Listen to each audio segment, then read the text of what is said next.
Assalamualaikum warahmatullahi wabarakatuh. Yang terhormat dosen pengampu mata kuliah kurikulum dan pembelajaran Bapak Reza Mauldi Raharja MPD. Pertama-tama izinkan saya memperkenalkan diri. Perkenalkan, nama saya itu Bagus V. Faujan dari kelas 5B Pendidikan Pancasila dan Kewarganegaraan. Dalam video ini saya akan membahas mengenai model kurikulum oleh Tyler. Kurikulum Tyler. Tyler merupakan seorang pendidik dari Amerika yang bekerja di bidang penilaian dan evaluasi. Dalam bukunya yang berjudul Basic Prinsip Kurikulum dan Instruksi pada tahun 1949, Tyler mencatat kurikulum development with it to be treated logical and system. Ia menjelaskan bahwa pentingnya pendapat rasional, menganalisis, serta menginterpretasi kurikulum dan program pengajaran dari suatu pendidikan. Tyler juga mengembangkan kurikulum, yaitu ada 4 pertanyaan dalam pengembangan kurikulum yang harus kita tahu pada tahapan-tahapan ini, yang berkaitan dengan yang pertama itu ada objektif, yang kedua itu ada instruksional, strategis, and content, yang ketiga itu ada organizing, learning experience, dan keempat itu ada assessment dan evaluasi. Ini bagian model pengembangan kurikulum Tyler, yaitu ada 4 tahap dalam pengembangan kurikulum Tyler. Yang pertama itu ada objektif, menentukan tujuan. Yang kedua itu ada selecting learning experience, memilih pengalaman belajar. Yang ketiga itu ada organizing learning experience, yaitu mengorganisasikan pengalaman belajar. Yang terakhir itu ada evaluasi. Pada tahap pertama yaitu objektif, menentukan tujuan, Tyler merumuskan bahwa tujuan pendidikan yang ingin dicapai harus tersusun secara sistematis. Menurut Tyler, semua komponen kurikulum harus berorientasi pada tujuan pendidikan yang jelas dan terukur. Tujuan pendidikan itu diambil dari 3 sumber. Yang pertama itu peserta didik, yang kedua masyarakat, dan yang ketiga itu ada disiplin ilmu. Pada akhirnya tujuan tersebut menjadi dasar dalam penyusunan pengalaman belajar dan evaluasi pada tahap-tahap kurikulum yang diciptakan oleh Tyler. Selanjutnya itu ada selecting learning experience, yang dimana pada tahap kedua ini menentukan pengalaman belajar yang relevan agar tujuan pendidikan itu tercapai. Pengalaman yang dimaksud dalam Tyler ini bukan hanya kegiatan guru mengajar di kelas, tetapi apa yang diajarkan langsung atau yang dialami langsung oleh siswa selama proses pembelajaran itu. Mereka memahami isi dan proses pembelajaran, tetapi dalam kurikulum Tyler ini pada tahap evaluasinya hanya diambil pada saat hasil yang dicapai pada setelah pembelajaran. Yang ketiga itu ada organizing learning experience. Pada tahap ketiga ini kurikulum mengatur atau mengorganisasikan pengalaman belajar agar berjalan efektif dan sistematis, yaitu tersusun.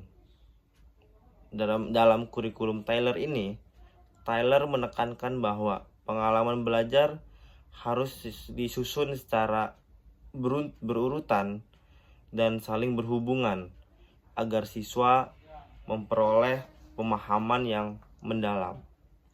Selanjutnya itu yang terakhir, evaluasi. Pada tahap terakhir ini Tyler mengevaluasi mengenai efektivitas pengalaman belajar peserta didik untuk mengetahui apakah tujuan pendidikan telah tercapai atau tidak. Tyler memandang bahwa evaluasi sebagai alat untuk menilai ketercapaian sebuah tujuan pembelajaran atau sebuah tujuan pendidikan nasional.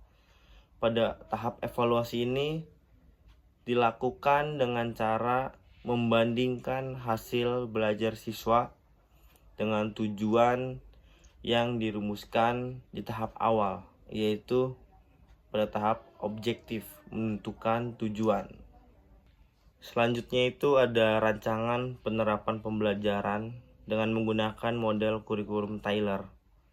Di sini saya sudah membuat rancangan dengan beberapa tahap, yaitu ada 4 tahap yang tadi udah dijelaskan sebelumnya mengenai 4 tahapan kurikulum Tyler. Yang pertama itu tahap pertama yaitu menentukan tujuan. Di sini saya sudah membuat tujuan pembelajaran. Itu ada 4. Saya mengambil mata pelajaran pendidikan Pancasila. Di sini ada yang poin pertama menjelaskan pemberian hak dan kewajiban warga negara secara benar. Yang kedua mengidentifikasikan contoh pelaksanaan dan kewajiban di lingkungan sekolah dan masyarakat. Yang ketiga menganalisis kasus pelanggaran hak warga negara berdasarkan nilai-nilai Pancasila. Yang keempat menyajikan hasil analisis dalam bentuk diskusi dan laporan kelompok. Itu adalah tujuan pembelajaran pada tahap pertama dengan menggunakan model kurikulum Tyler. Selanjutnya itu ada tahap kedua, memilih pengalaman belajar. Kenapa saya memilih pengalaman belajar yang pada 4 poin ini? Karena agar sistematis, secara tersusun, secara sistematis. Kita bisa lihat bahwa di sini ada pengalaman belajar yang dirancang oleh saya. Itu ada 4. Yang pertama itu ada diskusi interaktif tentang contoh pelaksanaan hak dan kewajiban. Yang kedua itu ada studi kasus pelanggaran hak warga negara. Contohnya diskriminasi, kebebasan berpendapat. Yang ketiga itu ada simulasi peran atau role play tentang penyelesaian konflik antara hak dan kewajiban. Yang keempat itu ada refleksi pribadi melalui jurnal tentang tanggung jawab sebagai warga negara. Selanjutnya itu ada tahap ketiga, mengorganisasikan pengalaman belajar. Di sini saya sudah membuat rancangan penerapan pembelajaran menggunakan 4 tahap dari kurikulum Tyler, yaitu sekarang udah berada di tahap ketiga. Di sini saya membuat rancangan secara logis dari mulai penerapan, pemahaman, serta refleksi. Yang pertama itu ada pendahuluan. Ketika persepsi guru menyampaikan tujuan pembelajaran dan memotivasi siswa dengan video singkat tentang pelanggaran HAM. Lebih ke siswa harus mengetahui dulu nih pelanggaran HAM, tentang pelanggaran HAM. Yang kedua itu ada kegiatan inti, eksplorasi, elaborasi atau konfirmasi, yang dimana dalam rancangan ini saya membuat diskusi kelompok agar mereka mempunyai pengalaman belajar mengenai diskusi kelompok, agar mereka terlibat aktif dalam proses pembelajaran. Yang ketiga itu ada penutup. Pada tahap ini itu mengenai refleksi dan penegasan kembali nilai Pancasila, serta penugasan individu membuat jurnal pribadi tentang pelaksanaan hak dan kewajiban di lingkungan sekolah. Selanjutnya itu ada tahap keempat, evaluasi hasil pembelajaran. Pada kurikulum Tyler, evaluasi pembelajaran itu dilakukan setelah saat proses pembelajaran. Tetapi dalam rancangan yang saya buat itu, saya melakukan evaluasi dengan cara formatif dan sumatif untuk melihat efektivitas proses pembelajaran. Dalam evaluasi secara formatif, evaluasi dilakukan pada proses pembelajaran dan sumatif dilakukan setelah proses pembelajaran. Jadi kita bisa melihat hasil pembelajaran atau hasil dari tujuan pembelajaran yang sudah disusun dari awal itu apakah tercapai atau tidak. Yang mungkin itu penjelasan mengenai rancangan penerapan pembelajaran menggunakan model kurikulum Tyler yang dibuat oleh saya. Selanjutnya itu ada tahap kelebihan dan kelemahan pada kurikulum Tyler. Selanjutnya saya akan membahas mengenai kelebihan dan kelemahan dalam penggunaan model kurikulum Tyler. Pada poin kelebihan, pada poin pertama yaitu berorientasi tujuan. Pada kurikulum ini berfokus pada pencapaian hasil belajar, membuat proses pembelajaran lebih terarah dan lebih terukur. Yang kedua itu keselarasan.